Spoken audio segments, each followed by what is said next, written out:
G'day, I'm James Greenshields and welcome back to PTSD TV. A couple of days ago I put a blog about my personal journey and the big factors that assisted me recover from PTSD, and I had some great responses for that, so thanks for those who commented. I got a response back from the UK and it was, well, you can't recover, it will keep coming back.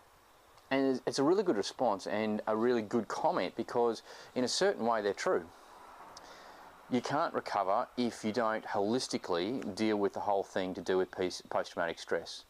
So if you simply reframe the situation in your mind, as in have a different opinion about how you look at the traumatic incident so that you look at it in a neutral or positive sense now, then what's going to happen is that later on down the track, when a similar situation occurs or something that unleashes that emotion again, it will bring that emotion up again.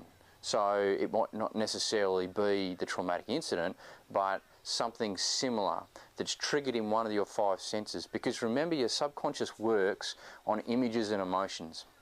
And when I say images, I'm talking about sight, sound, taste, touch and smell.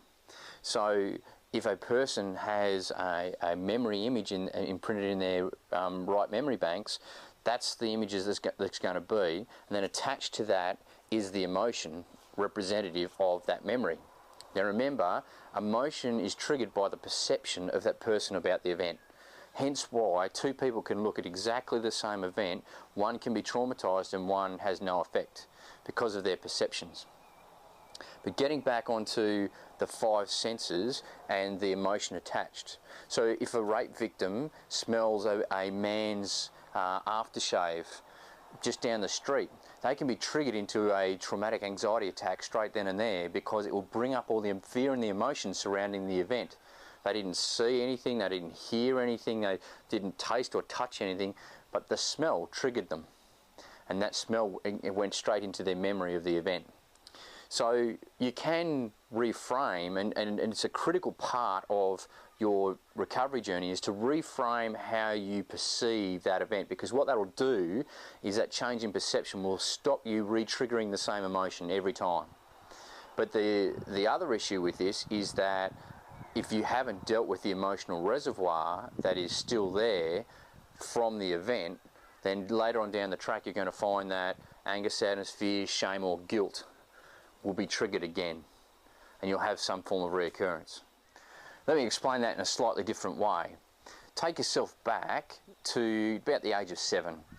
When something occurred for you that was painful, what would happen is you'd contract, you'd tense up.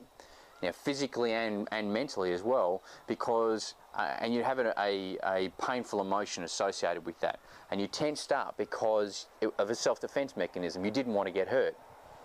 So then what happened is that situation was put into your memory banks, and with it was an associated emotion and behaviour, a self-defensive behaviour. So another situation comes along, days, weeks, months, years afterwards, that is similar in circumstance to that old situation. What can happen is you immediately can react in the same self-defense way. Now, as an adult, what can happen for us 10, 20, 30 years down the track is that a situation which is quite similar to that we've experienced as a child occurs. What we then have is a choice, a rational choice, to whether or not to engage the what's called subconscious programming or the memory and associated self-defense behaviour, to bring that self-defensive behaviour into our actions. We have a rational choice to do that or not.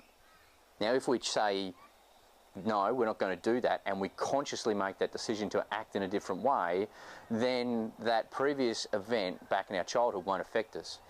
But quite regularly we don't know what's going on. We're not aware of that situation consciously. So we find ourselves acting in the same self-defensive way.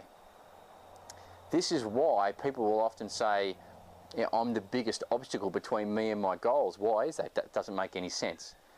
Quite regularly we find it's because of the unconscious programmings that have been set for quite some time in our subconscious, and they are all based on self-defense.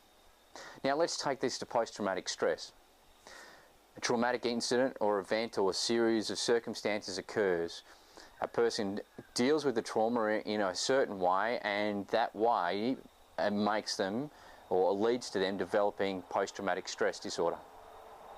So what will happen is that during that time, both the brain will change the neural pathways that's actually occurring for many different things, primarily thinking and thought.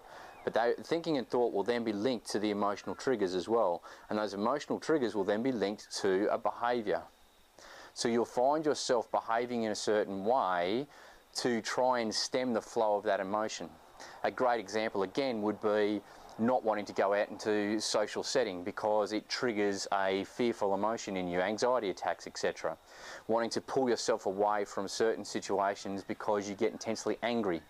So what's happening is within your mind, those situations are triggering those emotions within you. So you are behaving in a certain way to try and stem the flow of those emotions. And this is going to be a catch-22 situation, going round and round and round in circles. And realistically, it's going to be self-defeating. You're going to get very, very tired very, very quickly, if you're not already. So what needs to happen? Well, firstly, we need to understand that PTSD is not just a mental disorder. It is a mental, emotional and physical disorder. And so we need to deal with all those different aspects. And the first thing to do is to understand what's going on for you. I really hope that that's been of some help to you. I'd really love to hear your comments again, and please keep them coming. I'd really like to hear where you're at, the reality of your situation, and if I can help in any way, please let me know. Thank you. Remember, you can choose to be happy.